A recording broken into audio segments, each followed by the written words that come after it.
മന്ന വീഡിയോയിലേക്ക് ഹൃദ്യമായ സ്വാഗതം. ഞാൻ ഡോക്ടർ മേരി ബാവൻ. എൻ്റെ ഒരു ഫീൽഡ് തന്നെ പ്ലാന്റ്സ് ആണല്ലോ. അപ്പോൾ പ്ലാന്റ് പ്രൊഡ്യൂസ് ചെയ്യുന്ന പല കാര്യങ്ങളും നമുക്ക് ഉപകാരപ്രദമായത് പറഞ്ഞുകൊണ്ടിരിക്കുകയാണല്ലോ.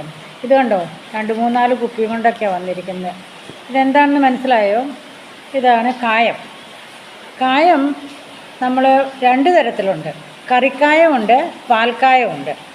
ഇത് ഒരു സുഗന്ധവ്യഞ്ജനമാണെന്ന് പറയാം, ഒരു ഔഷധമാണെന്ന് പറയാം, പിന്നീട് നമ്മുടെ കറിക്ക് ഉപയോഗിക്കുന്ന ഒരു മസാല കൂട്ടും കൂടിയാണ്.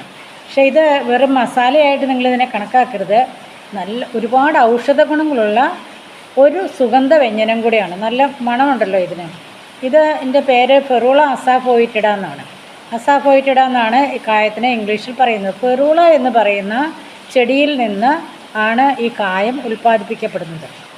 മാർച്ച് ഏപ്രിൽ സമയത്താണ് ഈ ഫെറൂള പ്ലാന്റ് പുഷ്പിക്കുന്നത്. അത് പുഷ്പിക്കുന്ന സമയത്താണ് അതിൻ്റെ വേര് തണ്ടിനോട് ചേരുന്ന ഭാഗവും ഒക്കെ മുറിച്ച് അവിടെ നിന്ന് ഒഴുകി വരുന്ന ആ പദാർത്ഥം, ആ ലിക്വിഡ് കളക്ട് ചെയ്താണ് ഈ കായം ഉണ്ടാക്കുന്നത്. ഇത് കറുത്ത കായം, അതായത് കറിക്കായമുണ്ട്, വെളുത്ത കായം, അതായത് പാൽക്കായമുണ്ട്. കറിക്കായത്തിനും പാൽക്കായത്തിനും അതിൻ്റേതായ ഒരുപാട് ഗുണങ്ങളുണ്ട്. ഇത് ആൻറ്റി ഫംഗൽ ആൻഡ് ആൻറ്റി ബാക്ടീരിയലാണ് ഇതിൻ്റെ പ്രോപ്പർട്ടീസ്. അതുപോലെ തന്നെ ഇത് ഒരുപാട് മരുന്നായിട്ട് ഉപയോഗിക്കും. പല്ലുവേദന, പല്ലിനൊക്കെ പോടുണ്ടാവുകയാണെങ്കിൽ ഇത് സ്വല്പം അവിടെ എടുത്തു വെച്ച് കഴിഞ്ഞാൽ പല്ലുവേദന ശമിക്കും.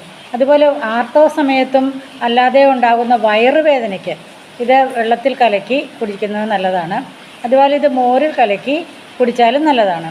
പിന്നെ ഇത് ഒരു പ്രത്യേക ഗുണം എന്താണെന്ന് പറയുക, ഇത് പ്രൊജസ്ട്രോൺ പ്രൊഡ്യൂസ് ചെയ്യുന്നത് കൊണ്ട് ഇത് ഈ ആർത്തവ സമയത്തുണ്ടാകുന്ന എല്ലാ പ്രയാസങ്ങൾക്കും നല്ലതാണ്. പിന്നെ ഇത് കിഡ്നിക്ക് ഒത്തിരി നല്ലതാണ്. ഇത് നമ്മുടെ ശരീരത്തിലെ കിഡ്നിയിൽ നിന്നും ഈ അഴുക്കെല്ലാം കളയാനായിട്ട്, കാരണം anti fungal anti bacterial property ഉള്ളതുകൊണ്ട് നമ്മുടെ ഭക്ഷണത്തിൽ ആവശ്യത്തിന് മാത്രം കായം ചേർക്കുന്നത് നല്ലതാണ്.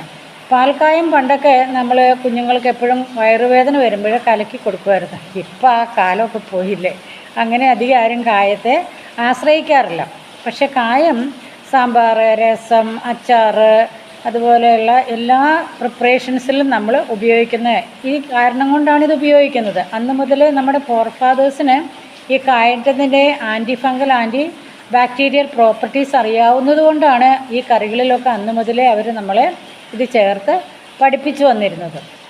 പിന്നീട് ഈ കായം ഇങ്ങനെ പൗഡറായിട്ടല്ലാതെ കട്ടയായിട്ട് കിട്ടുമല്ലോ, അതാണ് ഇച്ചിരും കൂടെ നല്ലത്. അത് വാങ്ങിക്കുമ്പോൾ ഇച്ചിരി സോഫ്റ്റ് ആയിരിക്കും. അപ്പോൾ നിങ്ങൾ എന്ത് ചെയ്യണമെന്നറിയാവോ? അത് വാങ്ങിയപ്പോൾ തന്നെ അത് തുറന്ന് ചെറിയ ചെറിയ പീസസ് ആക്കി മുറിച്ചെടുത്ത് വെക്കണം. അല്ലെങ്കിൽ പിന്നെ അത് ഹാർഡാവും, പിന്നെ മുറിക്കാൻ പ്രയാസമാണ്. അങ്ങനെ ചെറിയ പീസാക്കി മുറിച്ച് കഴിഞ്ഞാൽ ഏതെങ്കിലും ഒരു പാത്രത്തിലിട്ട് വെച്ചാൽ നമുക്ക് സാമ്പാറിലൊക്കെ അത് ആദ്യമേ തന്നെ ഇടണം ഈ കട്ട. അന്ന് അത് വെന്ത് വരുമ്പം എല്ലാ കഷ്ണത്തിലും ഇത് പിടിക്കുന്നത് കൊണ്ട് ഇത് നമ്മുടെ വയറിനുള്ള എല്ലാ രോഗത്തെയും ശമിപ്പിക്കും. ഗ്യാസ് ട്രബിൾ ഉള്ളവർക്ക് ഇതും കുരുമുളകും സ്വല്പം തേനും ചേർത്ത് കഴിച്ചാൽ ഗ്യാസ് ട്രബിൾ ഉള്ളവർക്ക് ഒത്തിരി നല്ലതാണ്. അതുപോലെ ഇത് കിഡ്നി പ്രോബ്ലത്തിന് നല്ലതാണ്. ശരീരത്തിൻ്റെ രക്തസ്രവണം, അതായത് രക്തത്തിൻ്റെ മൂവ്മെൻറ്റിന് ഇത് സഹായിക്കുന്നു. കാരണം ഇത് ആൻറ്റി ഫംഗൽ പ്രോപ്പർട്ടി ഉണ്ടല്ലോ. പണ്ടുള്ളവർ ഈ കായം വറുത്ത് പൊടിച്ചിട്ടുണ്ടല്ലോ, വെള്ളത്തിൽ കലക്കി വീടിന് ചുറ്റും തളിക്കുമായിരുന്നു. ഇതിൻ്റെ മണം ഈ കൃമികീടങ്ങൾക്ക്, അതുപോലെ തന്നെ ഈ ഇഴജന്തുക്കൾക്ക് ഒന്നും ഇഷ്ടമല്ല. അപ്പോൾ ഈ ഇഴജന്തുക്കളെല്ലാം അകറ്റാൻ വേണ്ടി വീടിന് ചുറ്റും കായം വറുത്ത് പൊടിച്ച് വെള്ളത്തിൽ കലക്കി തളിച്ചുകൊണ്ടിരുന്നു. അങ്ങനെ നമ്മുടെ ഫോർഫാദേഴ്സ് ഒരുപാട് കാര്യങ്ങൾ അവർക്ക് നല്ല ജ്ഞാനത്തോടു കൂടി തന്നെയാണ് ഇവർ ഓരോന്നും ഉപയോഗിച്ചുകൊണ്ടിരുന്നത്. അപ്പോൾ ഈ കായം ഒരു നല്ല കൂട്ടാളിയാണ്, ഒരു ഔഷധമാണ്, ഒരു അടുക്കളക്കാരിയാണ്. കായമില്ലാത്തൊരു അടുക്കള പോലും കാണത്തില്ല. എല്ലാ അടുക്കളയിലും കായമുണ്ട്. അപ്പോൾ കായത്തിൻ്റെ ഈ പ്രത്യേക ഗുണങ്ങൾ നിങ്ങൾ മനസ്സിലാക്കി വേണം അത് ഉപയോഗിക്കാൻ. വെറുതെ ഒരു കായം ഉപയോഗിക്കുന്നതല്ല. പിന്നെ വേറെ നമ്മൾ ഈ ഒഴിഞ്ഞ കുപ്പിയൊക്കെ ഉണ്ടല്ലോ, ഈ ടിന്നെ കായമൊക്കെ ഉപയോഗിച്ച് കഴിഞ്ഞിട്ട് മിച്ചമുള്ളത് നിങ്ങൾ അരി, പയർ, അതുപോലെയുള്ള നമ്മൾ വാങ്ങിച്ചു വെക്കുന്ന ധാന്യങ്ങളൊക്കെ ഇല്ല, അതിനകത്ത് ഈ കുപ്പി കൊണ്ടിട്ടാൽ ഈ ചെള്ള് പോലുള്ള ജീവികൾ വരില്ല. എന്താണെന്ന് വെച്ചാൽ ഇതിൻ്റെ മണം അതാണ് ആൻറ്റി ഫംഗൽ ആൻറ്റി ബാക്ടീരിയൽ എന്ന് ഞാൻ പറഞ്ഞത്. വളരെ കൃത്യമായിട്ട് നിങ്ങൾ ഇട്ട് നോക്കിക്കോ, ചെള്ളിനകത്ത് അരിക്കകത്ത് ചെള്ള് വരില്ല. അപ്പോൾ ഈ ചെള്ളിനെ ദൂരീകരിക്കാൻ പറ്റുന്നത് ഇതിൻ്റെ ഈ anti fungal anti bacterial property ഉള്ളത് കൊണ്ടാണ്.